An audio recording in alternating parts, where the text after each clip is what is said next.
we all have this ability to live, well past 100. We all have the ability to have both health span and lifespan. It does not need to be limited. It needs to be something that we're pursuing actively. We need to be proactive about it. It is a way of life. And it's a way of life that involves, diet and exercise and sleep and community and proactive treatments and things like that. But it's absolutely for everybody.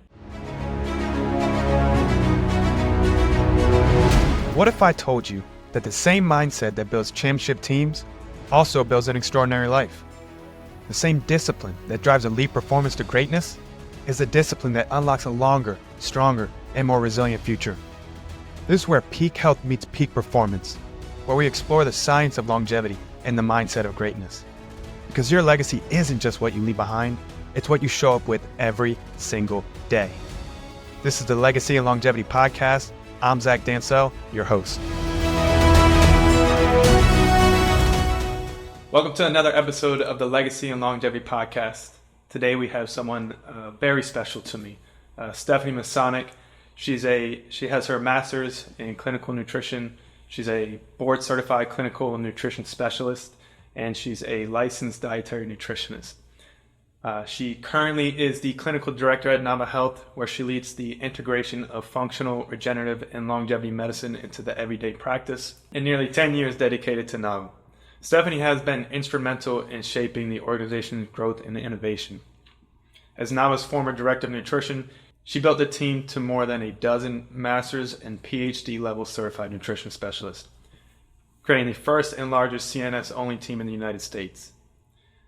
Not only is she that, she's one of my best friends, she's one of my sisters, and I am just so proud and excited to have her on the show for us to dive into what it means to leave a legacy and what longevity means to us. Welcome. Thank you for having me. So Steph, take us back to 18-year-old Steph. Oh. Take us through your personal health journey and where that all started for you. Yeah. Well, it started not healthy at all.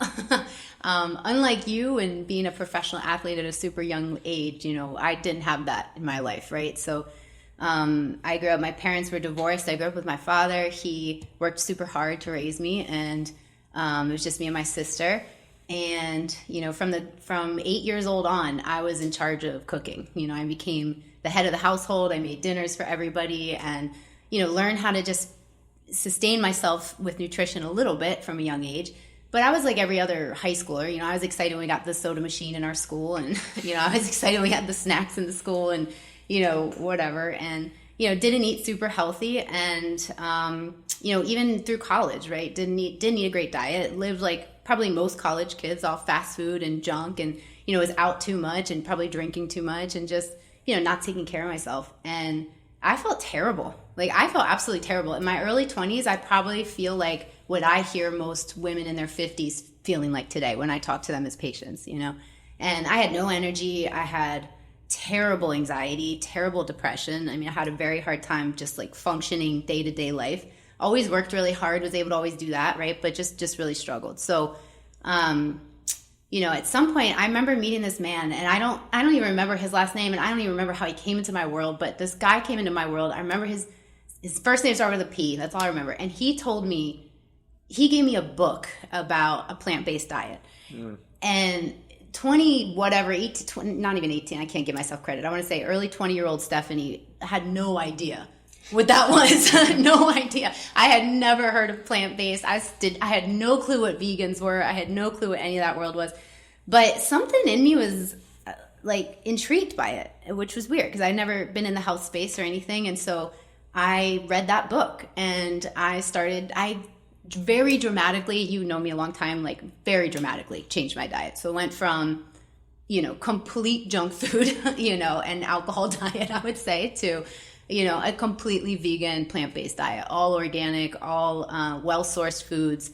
I remember every plate I was trying to eat the rainbow. I was trying to do everything perfectly. And the change in my body and in my health that I felt at that time was wild. I remember it to this day. I remember all of a sudden I could think, I could focus. The anxiety that I was constantly crippled by was totally gone.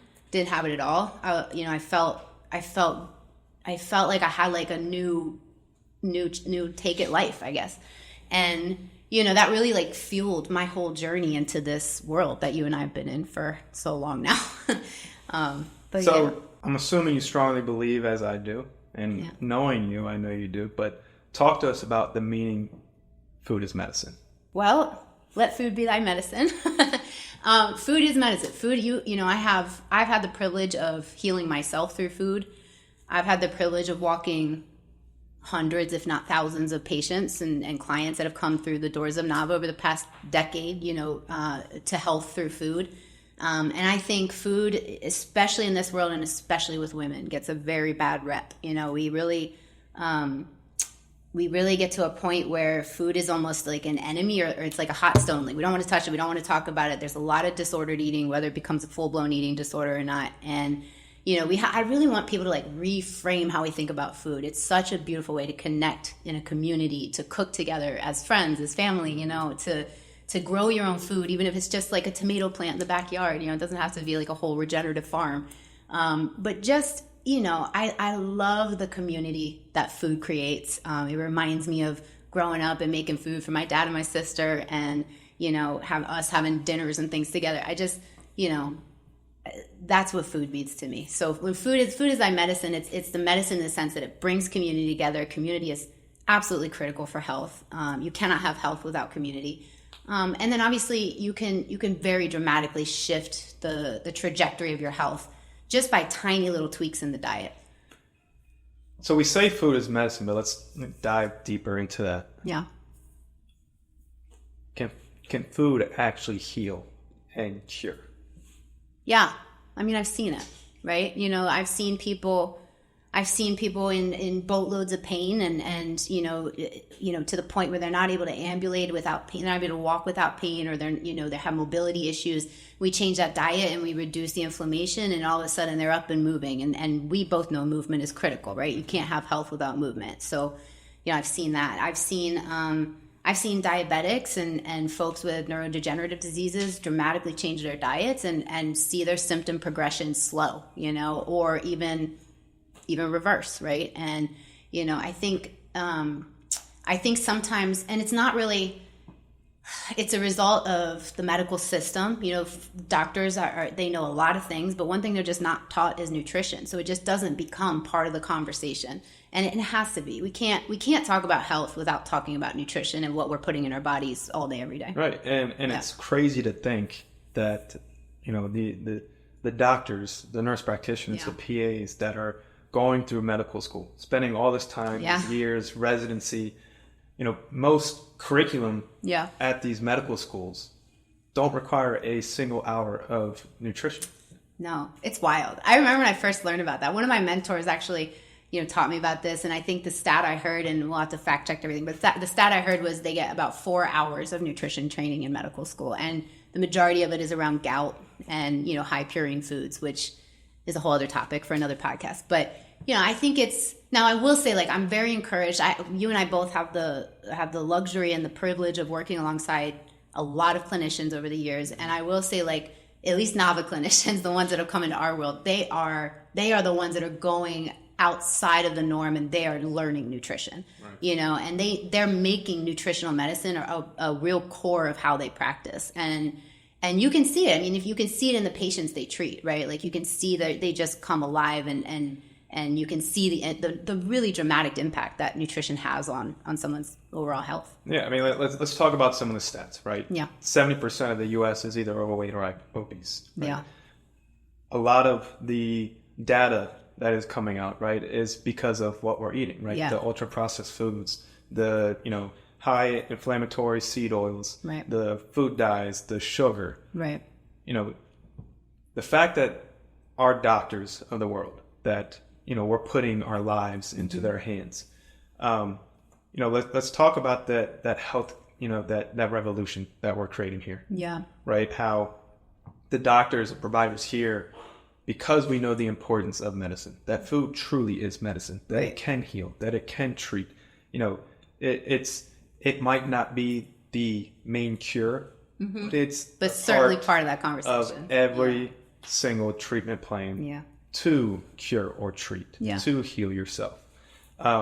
So we know that there's a gap, right?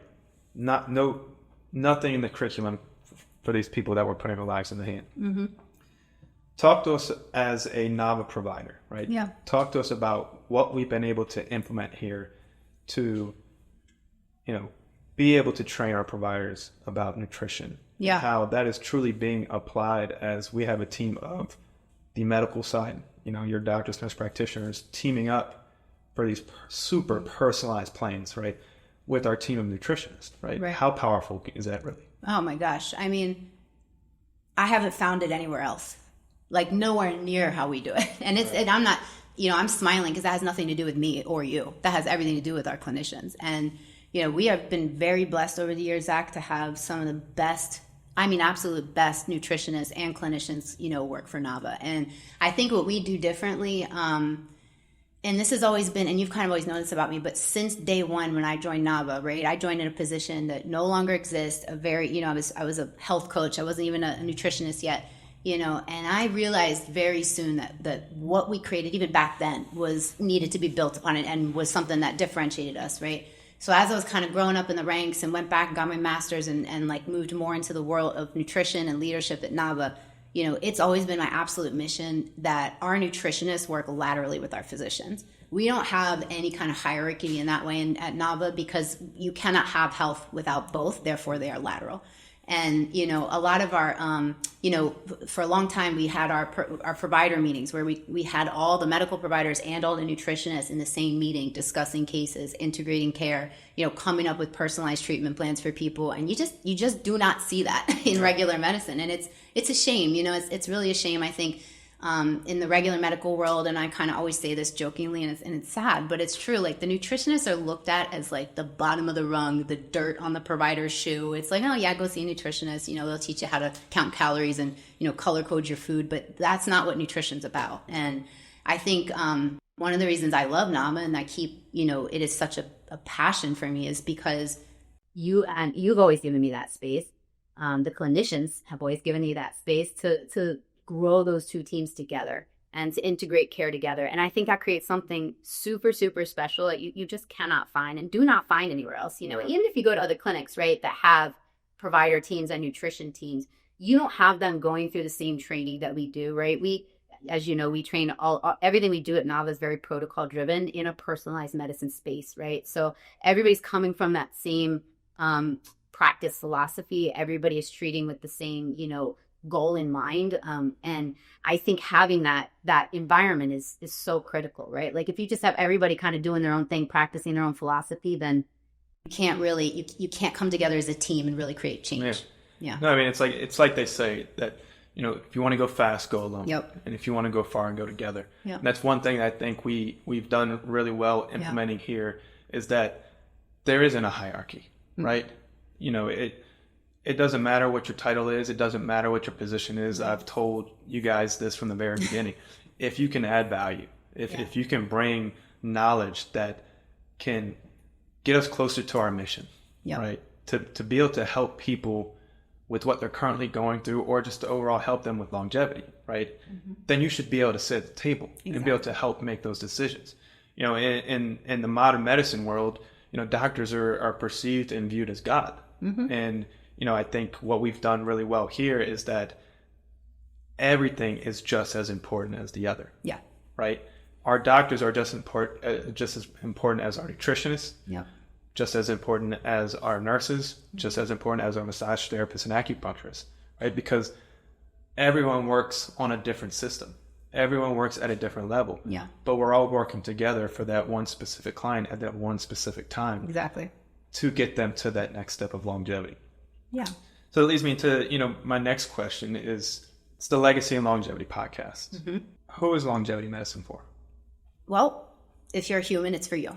It's really for everybody. And I think the biggest mistake, and it's just a lack of education and lack of awareness, right? But I think the biggest mistake people make is we assume longevity medicine should only be some tool we pick up when we're older, right? Or like when things start to fall apart and let's start to try to extend life at that time. But, I think if we can really if we can shift that mindset and we can get everybody to understand that, we all have this ability to live, well past 100. We all have the ability to have both health span and lifespan. And it does not need to be limited, right? But it needs to be a conversation, and it needs to be something that we're pursuing actively. We need to be proactive about it. It's not something that's just going to fall in your lap. And it's not, and the other part about it too is longevity medicine is really, it's not really like you come in, you get one treatment and you're done and you're going to live forever. It is a way of life, and it's a way of life that involves, diet and exercise and sleep and community and proactive treatments and things like that. But it's absolutely for everybody. Yeah. And I think, I was able to learn and embrace that as a football player, right? Because, longevity for my career as a football player, lived on me doing the right things, right? Mm-hmm. Me showing up for my diet, me showing up for my workouts, me showing up to do everything that I possibly could to perform at the highest level, right? Mm-hmm. And I've kind of taken that mindset of, just because I'm not playing football anymore, just applying that to overall life, right? Because life is also about longevity, right? Yeah. Now that I have kids, I want to be here as long as possible so I can be here for that, right? It's the craziest thing to think about that, we're literally training and raising the ones that we can't live without. Yeah. To ultimately live without us. It's pretty wild. Yeah. And to think that one day, my kids are going to be out of the house, they're going to be, finding their partner, right? Mm-hmm. Starting their own life, right? It scares the shit out of me. It's wild. that one day, they might not need me. And so, yeah. It's it's the toughest lesson as a parent, right? It is. It is a really tough lesson. So, where I was headed is just now that just like holding them in my hands, I want to be here as long as possible. Yeah. So just like I did everything that I could to, have the longevity in my career in football, I want that in life so that I can be here as long as possible for when that day does come that they do need me, I can be here for them. Yeah. So let's switch back to what you said earlier. I'm going to put you on the spot. It's going to be a little bit controversial. Oh, no. Let's talk about vegan diets. I knew this was going to come back to bite me. To all the social media influencers, for all the, people that like to call us woo-woo medicine. Yeah. Talk to us about vegan diets. Is that something that we should do? Do you believe in it? Yeah, it's a good question. I think to give an answer to, obviously I could give a quick answer, but I think to really answer that, we got to talk about just nutrition in general and diets in general. There is no one size fits all diet for all human beings. And anybody that tells you that that every human should be on a paleo diet or every human should be on a vegan diet does not understand anything about nutrition, and you should run for the hills, right? So, do I think there's value in a vegan diet? Of course, right? I do think there's value in it. I don't think for most people it is something that is meant to be long term. I have I've just had the privilege of working with so many people over so many years, and in general, a vegan diet is just not meant to be long term for folks. I see folks get a lot of blood sugar imbalances long term, a lot more inflammation because they tend to do a lot of grains because they're trying to fill up, because they don't have quite balanced macros, and it's hard to do. And the other thing too is to really do a vegan diet where you're hitting not just your macros, which everybody knows, right, but also all your micronutrient needs, all your vitamins, minerals, antioxidants, to hit all that and to really make it something sustainable. That is a full-time job, and you have to supplement, so you got to have some money. So it's not really, I always joke around. I knew this guy back in college that was a vegan, and everybody thought he was so healthy and everything. But that guy lived on applesauce and French fries. Like, those things are vegan, so it doesn't matter that So I guess the bottom line is, I think it served a purpose for me at the time that I did it because it was such a dramatic change from what I had done before. But for me, eventually, I started feeling terrible. Like when I had such a health revolution and awakening, but over after about a year and a half, almost 2 years, I felt so terrible. I mean, lots of minerals were low, lots of nutrients were low, and I was breastfeeding at the time, and I could not sustain it, right? So I had to bring meat back in the diet, and did that in a very thoughtful way. And I will say to the vegans out there, I know that's not easy. I had a little, like, at the time, right? I had a little moral conflict over that because I was in the little vegan world, and I was in all the things, right? But it just wasn't working for my body anymore, and that was a really hard decision to make. But yeah. So I guess, for all the doom scrollers on Instagram at night, seeing these, health influencers online, just talk about why it's important that, we have these tools like a vegan diet, like, carnivore diet. Yeah. Just talk about the importance of working with a nutritionist, right? Working with a provider who has the education and the training to be able to use these tools and these interventions the way that you should be used, right? Because there isn't a one size fits all, so talk to us about the importance of, finding a highly educated nutritionist or provider. Zachary, you and I could talk about this forever because this is so critical. Even myself, I run my nutrition through a nutritionist, you know what I mean? And I know about nutrition. No, I think it's so critical because, again, we're all busy. We all have jobs that we're doing. We're all showing up on a daily basis. We have kids. We have partners. We're running around. We're trying to exercise. We're trying to do all the things.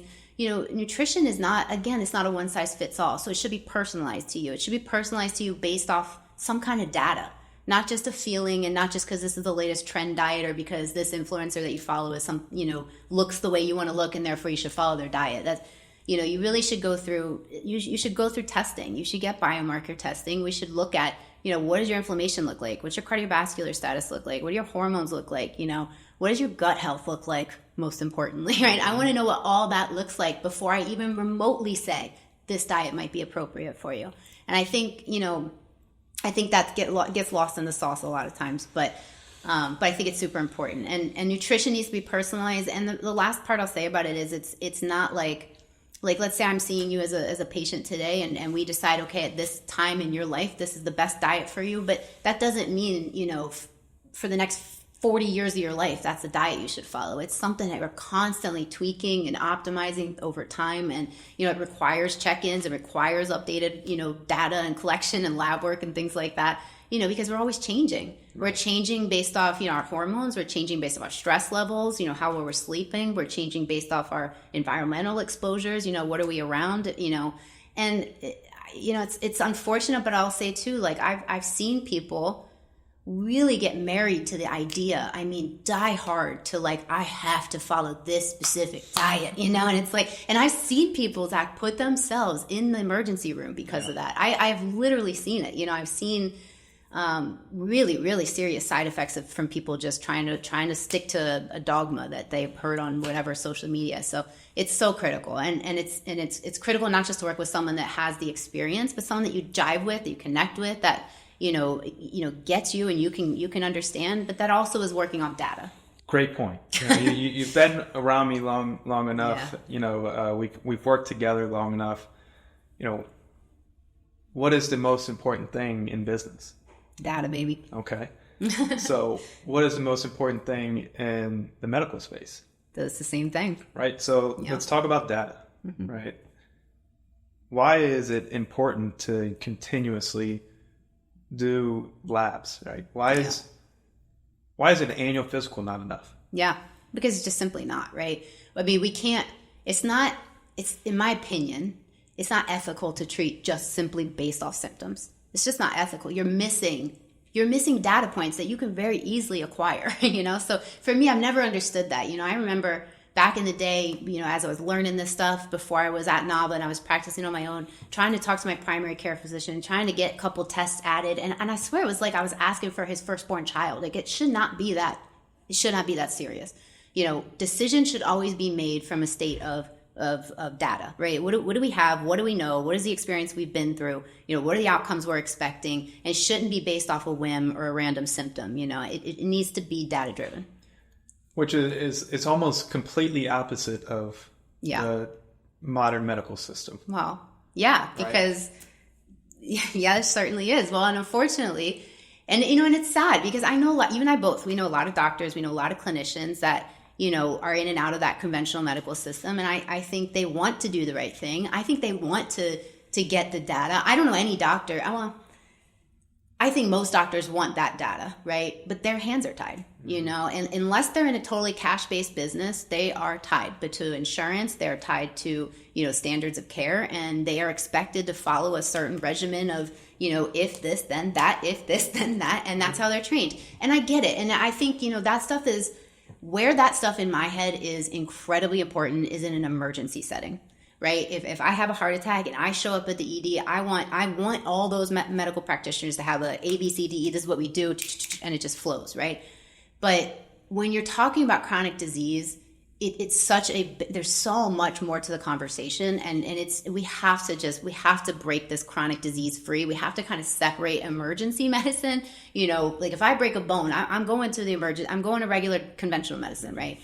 But we have to create space for this conversation around chronic disease, getting away from whack-a-mole symptom management, getting deeper with folks, actually talking to patients, spending time with patients, running more than 2 labs, right? And doing it more frequently, to your point, than a once-a-year physical where, I don't know about you, but last time I actually did that with a physician, I got 4 minutes of his time. Yeah. Like, that's not enough. Of 365 days and I'm talking to you for 4 minutes, you don't know me. You don't know me. You don't know anything about my health. I don't have time to tell you anything about my diet, lifestyle, sleep. And you have to have those things in the conversation if you're really going to be practicing health. So, if that is so important, right, let's talk about the healthcare system today. Yeah. Let's talk about some data points, right? We are in a chronic disease pandemic. Yeah. Right? There's no doubt about that. Chronic disease has skyrocketed. What's going to be that shift? Is it reversible? Can we stop it? Can it be fixed? Yeah, I do think 100%. Listen, I believe, and I've been blessed to see humans do some really awesome things in my lifetime, and I 100% think it's reversible. But I think if we're all sitting around waiting for a system to just magically change, I think we're delusional. I think it's going to take people, and that's what's really cool about Nava. I get this privilege of just like talking to people, right? Real life people that are trying to get their health together, and they're trying to figure out, this ailment or symptom or whatever they had for so long, and it's just never been figured out, and I think it's such a privilege to see people actually get better and and prevent and reverse chronic disease. It's very possible. It just needs that time and commitment, right? Yeah. Yeah. So you went back and got your master's in nutrition, right? Where you gained a bunch of clinical experience. Eventually, you made yourself over to the dark side of operations and yes. business, right? Yeah. And I think there's a stigma out there, yeah, where medicine is separate from operations or business, right? Where, how we do it is completely different. Yeah. Again, it goes hand in hand, just like in health, longevity, to live the most optimal life, right? It is treating the whole body. It's not just treating one system. It's not just worrying about your immune system, heart health, brain health, gut health, right? It is about the synergy of all of those coming together to truly live that optimal lifestyle. Right. So talk to us about when you made that transition, right? What was it that you quickly realized or learned, how that can be applied, on the clinical side? Yeah, that's a good question. I think, where can I start with that? I think for me it was, I remember, when you and I worked in one of the clinics in Maryland, right? I remember sitting and having this realization that, like, at that moment in my life, I wanted to have an impact. I really wanted to impact, bigger. I was very lucky and very blessed to have that, again, be able to work with folks one-on-one. And I got to see, like, Zach, when I'm telling you, it was so fulfilling, right? When I first started, like, my baby girl days in Nava, right? Like, just started seeing patients in that way and just started seeing lives completely change and people just, as I haven't seen patients in years, and I still get emails from patients from back in the day, right? And it's just because it's the power of what we do and how we help heal and work with folks.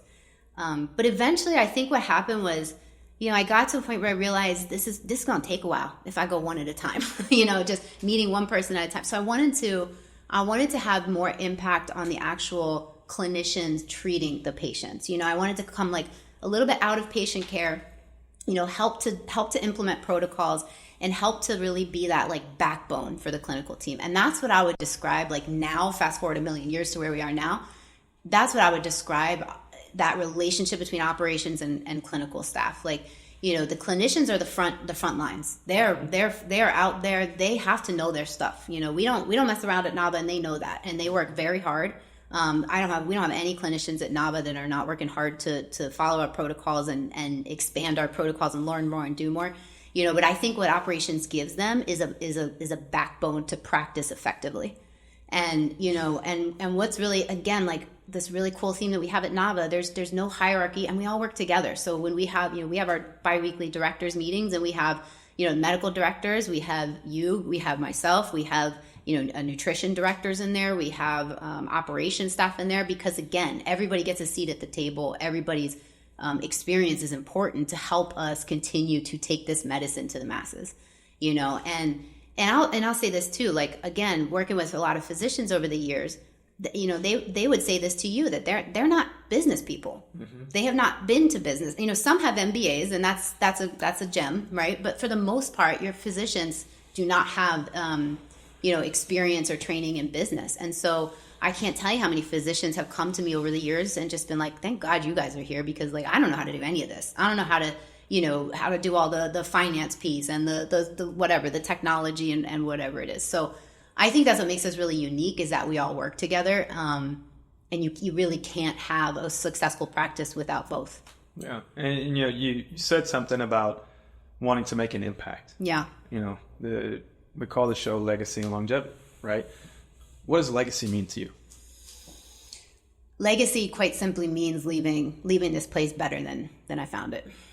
And I think legacy, I see that most through my children, right? Like, I want to create, the world is wild right now. There's a lot of things happening right now. There's a lot of change happening. There's a lot of polarization. There's a lot of opinions, but my goal really is to always lead with love and service. I've always been trained that way since I was a little girl, and everything I do, I try to come from a place of love and service to others. And I think that is what legacy is, right? Leading with love and service, and leaving the world a better place than you found it.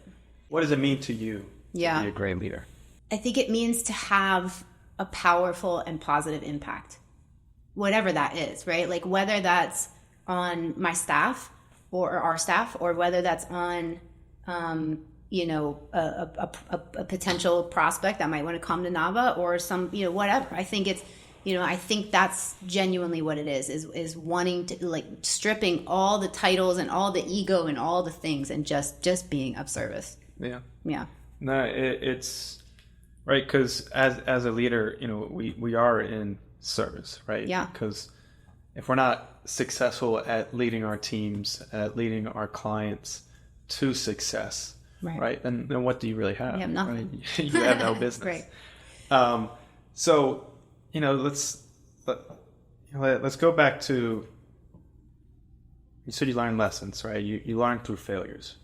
Talk a little bit more about that. Why is it so important that we fail? Oh, failure is like everything. And I know I'm laughing because you and I talk about this a lot, but if you never fail, you have never really tried anything hard. And if you're going, and unfortunately I have seen people go through life in that way, and their worlds get very small, and it's sad to watch. Their worlds get very small. They are, one task is super overwhelming because they just have so much fear of like not doing it right, or not whatever. But I look at it, and people notice about me, I am a bull in a china shop.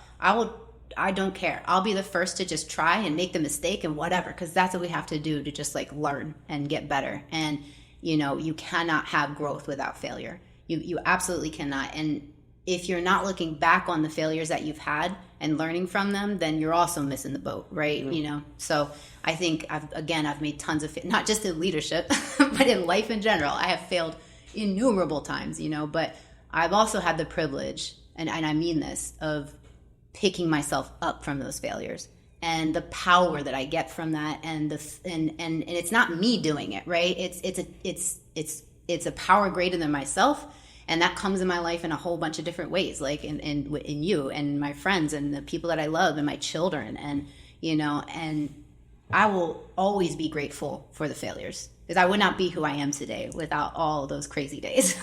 Yeah. What would you say those failures are worth it? Oh, it's a tough answer, but hell yeah, they are. Yeah. They're hard at the time. It's like, you and I've been beating our heads against the wall many times in this company. It's just part of business, and it's part of growth. And it's, we've had many failures where we're like, man, in hindsight, could have done that differently, right? But again, like it just makes you stronger. It makes you more resilient. It makes you more flexible, right? I think it's critical. No, I mean, I think the price of progress is pain. 100%. Learning through those failures, Yep. right? Those are the most valuable lessons, right? Right. I say this all the time, but can't have the greens without the reds and the yellows. Yeah, you do say that. Right. But, in reality, Yeah. Most people don't like to experience pain. No. Right? They like comfort. It's not comfortable, right? Right. Yeah, they don't like it. But, that is truly how we grow, right? That is truly how we get one step closer, Yeah. to our mission, and whatever that mission is for you, right? Right. Not everyone has the ambitions that, you or I do. Right. And that's okay. And that is okay, Yeah. right? That they have, their own dreams, Right. their own beliefs. But talk to me more about your dreams, your beliefs, right? Yeah. What is success in your role? What does success look like for your mission? That's a good question. It's a big question. I think what success looks like for me is I always measure that, Zach, by, and this is kind of cheesy, but I always measure success not by money. I could care less. I could care less about money. I could care less about, fancy things, cars and houses and boats and things. I could care less about any of that. That's not important to me. It's about the type of woman I am, the type of mother I am, the type of friend I am, and then can I put my head on the pillow at night and go to sleep? Do you know what I mean? Am I a woman of integrity? And so every decision that I make, comes from that space, right? I try to learn as much from my mistakes. I try to ask for help and advice as much as possible. I try to reach across the aisle as much as I can. I try to constantly strip ego, and it's hard. Like, it's so hard, just being a human. We all are like raging egos, right? And it's so hard to just strip that away and be vulnerable and just do what you need to do. But I really think success, that's what success is to me. You said you're, a mother of 3, right? Yeah. And a single mother of 3. How do you balance being a full-time entrepreneur, leading a medical practice of, 100 people, right? Yeah. How do you balance your work? What's your viewpoint on work-life? Seems like you wanted to ask me that this whole time. It's funny. I haven't been in interviews lately, but in any interview I've done with anybody that's come on board with Nava, I always ask them this question, like, what does work-life balance mean to you? Because the reality is, if you want to accomplish something as big as this in your life, you have to get rid of this idea that these two things are separate. That like one turns on during the day and then somehow magically shuts off at a certain time, and another one turns on at night and then shuts off. It's not realistic. I also think it's like a terrible experience. I've done that, and not really at Nava, because I've always been super passionate at Nava, but I've done that in the past in other positions for sure, where I'm just like, this is a clock in, clock out, I'm good, But I really think work-life balance needs an overhaul. Right. And I think for me, it's not really about balance. It's just my life. My kids will sometimes, they know me, right. And they've grown up in Nava. And so they see all of us working, and they know what the deal is. And, they always joke, because if somebody's staying at my house, like if somebody's visiting or whatever, and they ask, oh, are you done work for the day? They always say, she's never done, because I'm not. I'm always thinking about it. And it's not a task to me. Like, I know some people will hear that and they'll think, oh, that sounds terrible. I don't want that kind of stress. It's like, It's not stressful. Like, I love what we do. It's something that you choose. Right? Genuinely, yeah. It's chosen pain. It is. Right? Yeah. Well, and it's like super rewarding too, because, you know, how many times have you and I just been like grinding on something for months, and then we figure it out. And then all of a sudden it becomes a thing. And then all, you know, like just even some of the things we brought, like, you know, we bring on some kind of treatment here, and it's like all these months of like figuring out and preparation and protocol development and pricing and blah, blah, blah, blah, blah. And all these things we have to figure it out, right? And it's not easy, and it's arduous work, and it's day in and day out. And, you know, but then comes the reward of like how that helps people, you know, and like, you know, we've seen that help your dad's health immensely. We've seen that help patients' health immensely. I mean, certainly help my health immensely. So, you know, I just think we just need to restructure the work-life balance thing. And I think, I'll say this too, if you're in a career, if you're in a space where you feel like you need to escape from that thing, maybe that's like not the right path for you. And I don't know what the path looks like for you, but, you know, if you're miserable in your job, you know, I feel for you. Yeah. You know? Who has been a major influence or mentor in your life? That's a tough question, because I'm not going to say you because you're here. I'm going to say, you know, I think about this because I know I figured this question would be coming, and I don't know if I have one, and I think that's like where I'm really lucky in life, to be honest. You know, I grew up in a very small family, right? I have 0 aunts, uncles, or cousins. I have 1 sister. I grew up with my dad, right? So we were a really small, tight little family. I grew up in the middle of nowhere, Pennsylvania, you know, and so I didn't have, you know, very, very like different from how you grew up, right? You have bajillions of brothers and sisters and your parents and family and everything. I didn't have a big community like that.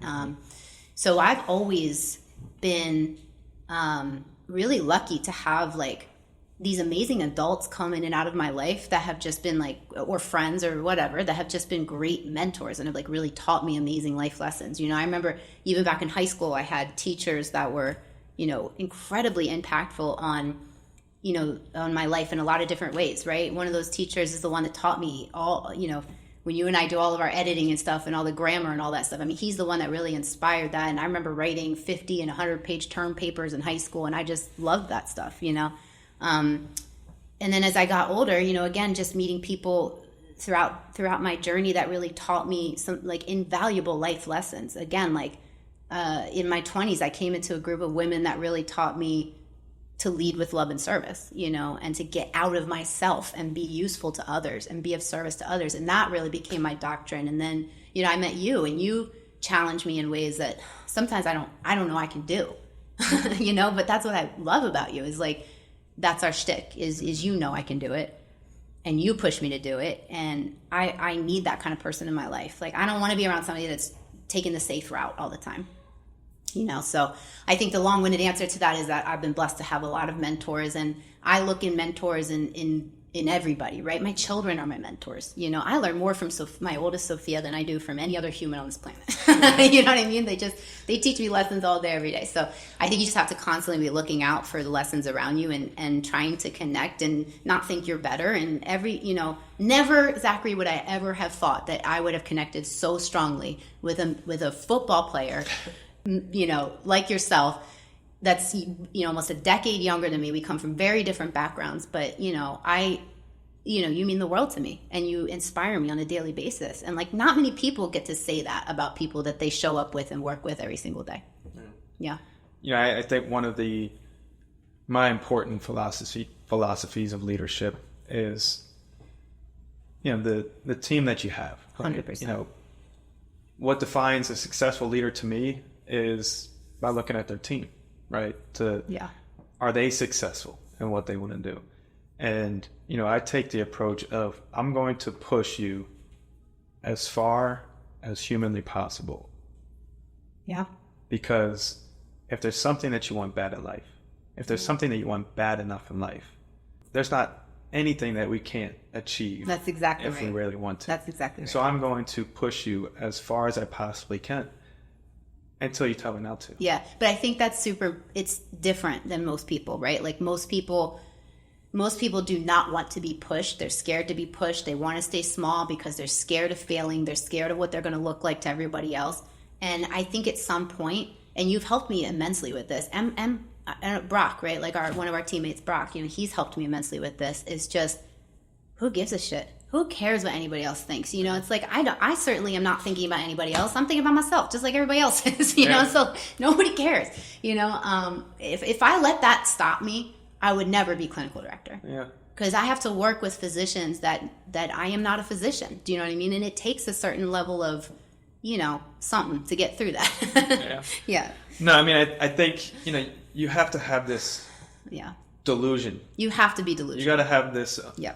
delusion about your own success and about what you truly want in life. Yeah. And if it's truly something that you want, there's not anything that's going to stop you. Nothing's going to get in the way. It doesn't matter what obstacles, what adversity comes, right? It doesn't matter if you fail, right? Get back up and do it. Exactly. Because ultimately, you control your own destiny. That's right. Right? We are the controllers of our own life, our own health, right? We get to dictate how long or short we live. And, like I said, you just got to have this. People might think that you're delusional, right? They will. Not might. Let's just be clear. They will. I mean, you guys tell me especially the people that are close to you. Especially, right? Because you guys tell me all the time that I'm crazy. You're crazy. I mean, you are. But, it's something about it that, like, I feed off of that. Yeah, exactly. Right? Like, don't tell me I can't. Not you telling me that I'm crazy, but people telling me that I can't do something. Yeah, exactly. I've been told that, from a very young age, right? I grew up a fortunate life. My parents blessed me, where I didn't have to go through some of the struggles that I've seen others go through, right? But I'm a very observant person, right? So I see what it looks like on the other side, right? I see that, grass isn't always greener on the other side, right? Right. Grass is where you water it. No, the grass is green where you water it. Yeah. Everything, what you're trying to say is like everything is there for you. You just need to pick up the tools. And I think, and I did this a really long time, so I'm certainly not saying anything I didn't personally struggle with, right? Like you have to, in my experience, to really like take this thing to the next level, whatever the thing is for you, right? Like there has to be a willingness to do the scary shit. There has to be a willingness to look stupid. And I'm gonna tell you this. If your closest friends and family are kind of poo-pooing you, like you're on the right path. You know what I mean? Like because they, that's what I see happen all the time. And it's happened to me personally. I've had close friends and family just be like, "What are you doing? Like you work way too much. Like this doesn't make any sense. What do you, don't you just want to like clock out and like forget about it and be home and like watch TV and just like take a break and like go on a thing?" And I'm like, no.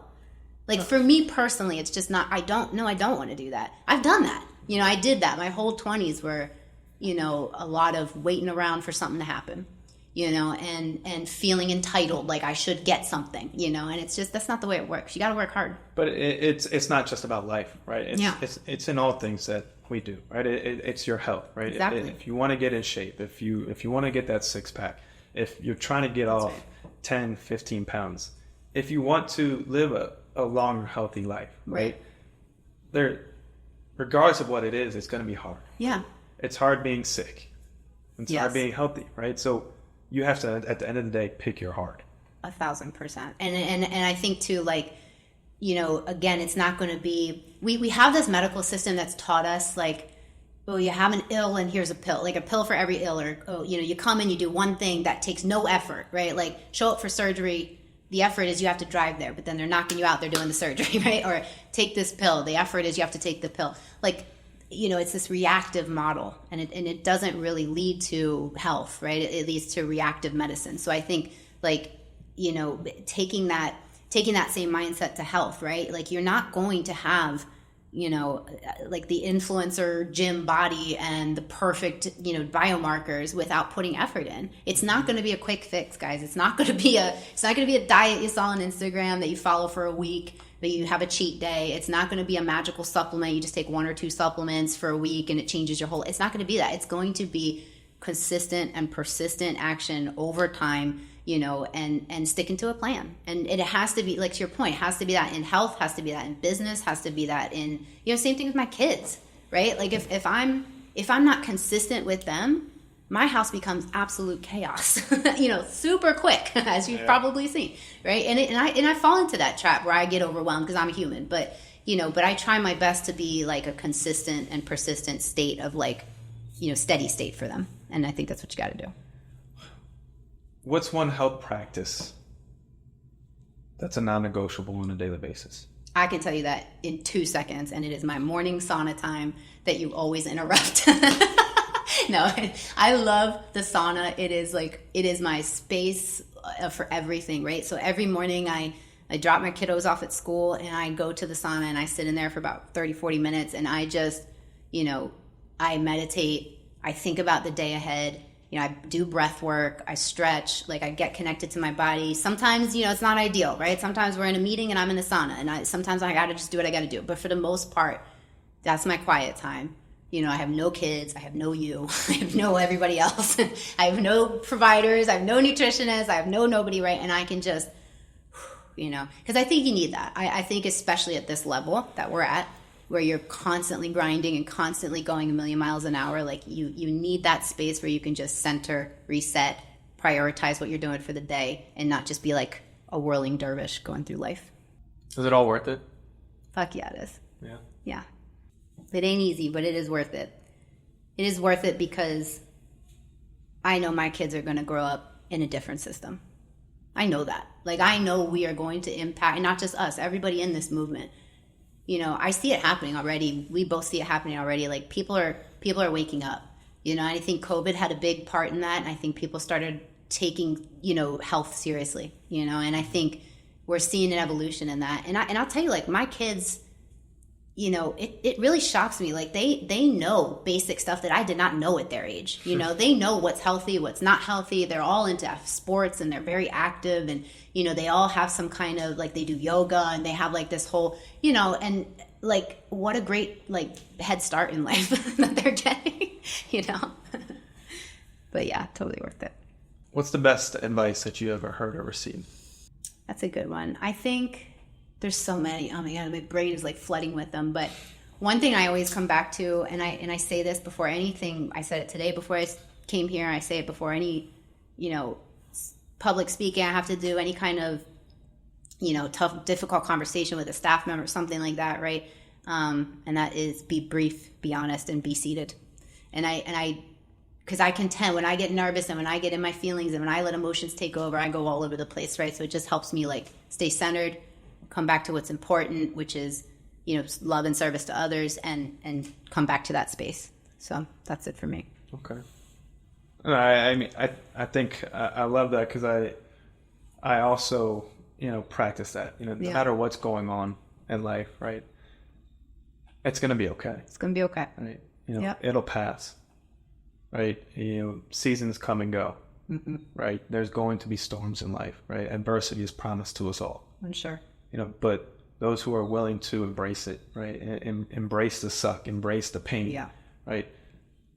You're going to get through it a lot quicker than someone who gets emotional about it, right? Oh my gosh, who truly, gets, just in their head about it, right? You're going to get stuck.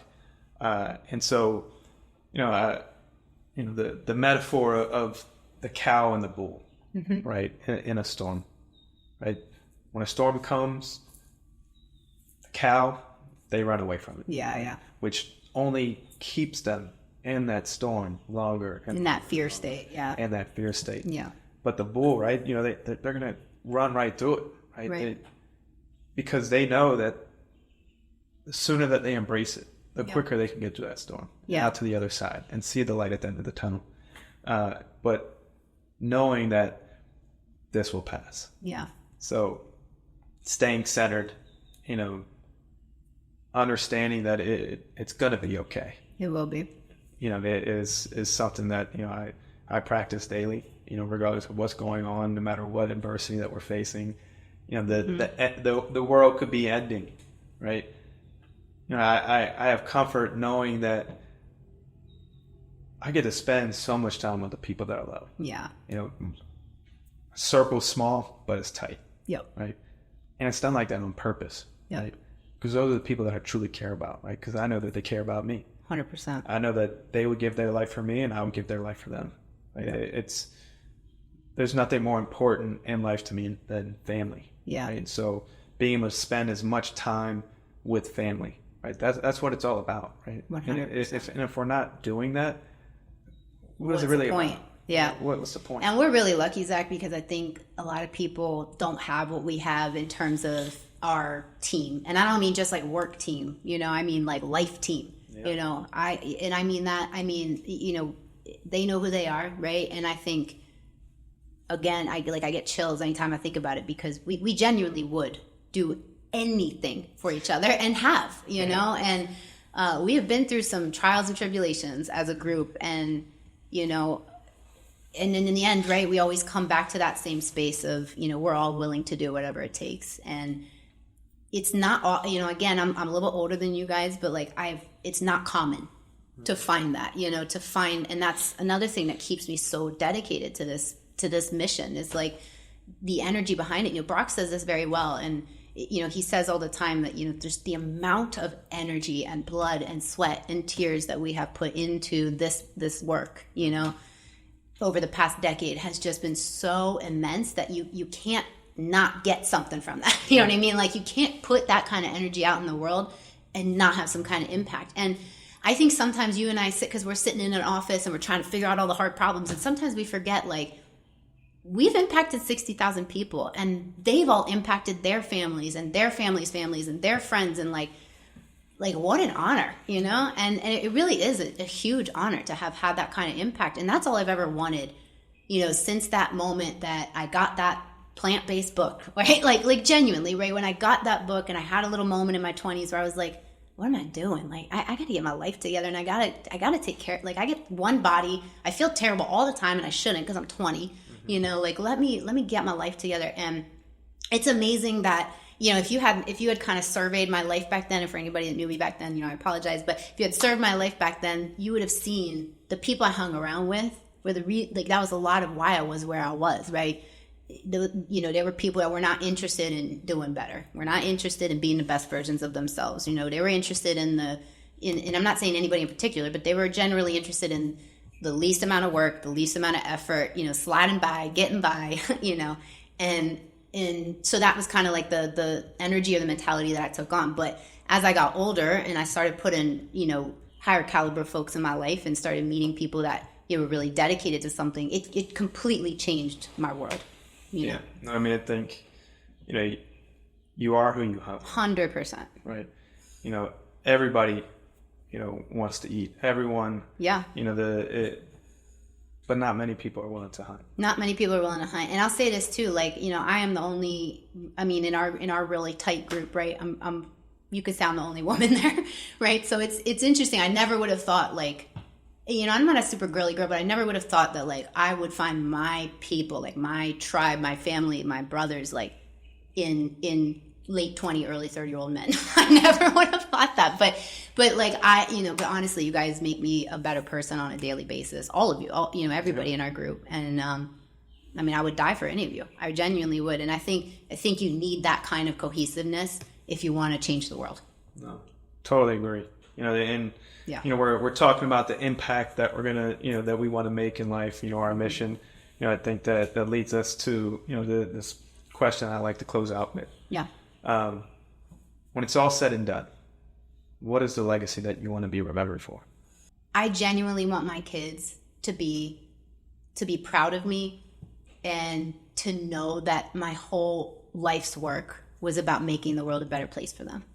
Like, genuinely. It's really about having that impact on the world, impact on humanity, on society. I think the world's in a very tumultuous place right now. I think it needs people to really, go above and beyond to try to help out their brother. You know what I mean? I really think we need that as a world right now. And that's what I want to be remembered for. I want to be remembered as the person that was crazy, that was willing to work 5 billion hours a week because they love what they did, because it was important to them that people get access to this type of medicine. Yeah. And it was important. It's important for me, especially as a woman, and especially as, a single mom of 3 kids. I have 2 girls and a boy. I want them to know that, invite challenge. invite the difficult experiences in life, because that is what will make you better, and you'll feel like, you're contributing something in this life. And I just think that's what it's all about. I think a legacy is about getting outside of yourself, contributing something to the world, and leaving it better than you found it for the next generation. Steph, I really love that. Me and you are right on the same page, and what that means. I just want to thanks for being here. We're just getting started here. Yeah. We're the path that we're on to, change the face of medicine. Start this revolution. Make this cultural shift. Yeah. There's not many other people that I want to do it side by side with. So again, thanks for being here. Thanks for spreading the word. To the listeners, hopefully you're inspired from today's talk. Hopefully you can take something and apply it to your everyday life to start creating that change for yourself, for your family. Stay tuned for next week's episode.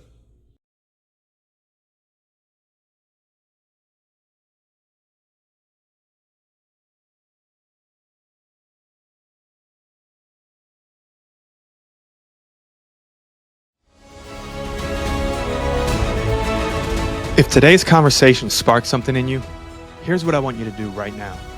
Pick one strategy, one insight, one small action you heard today, and commit to it this week. Excellence isn't built in moments. It's built in the daily decisions that compound over time. Remember, you're not just building a healthier body or a more successful career. You're building a legacy that will outlast you. And that starts with the standards you set today. Thanks for listening to the Legacy and Longevity Podcast. If this episode was valuable, first, subscribe so you never miss an episode. Then leave us a review to help more people find these conversations. And finally, share it with someone who you think needs to hear it. Until next Tuesday, keep raising the bar, keep pushing your limits, and keep stacking days. I'm Zach Dansell. Your legacy starts now.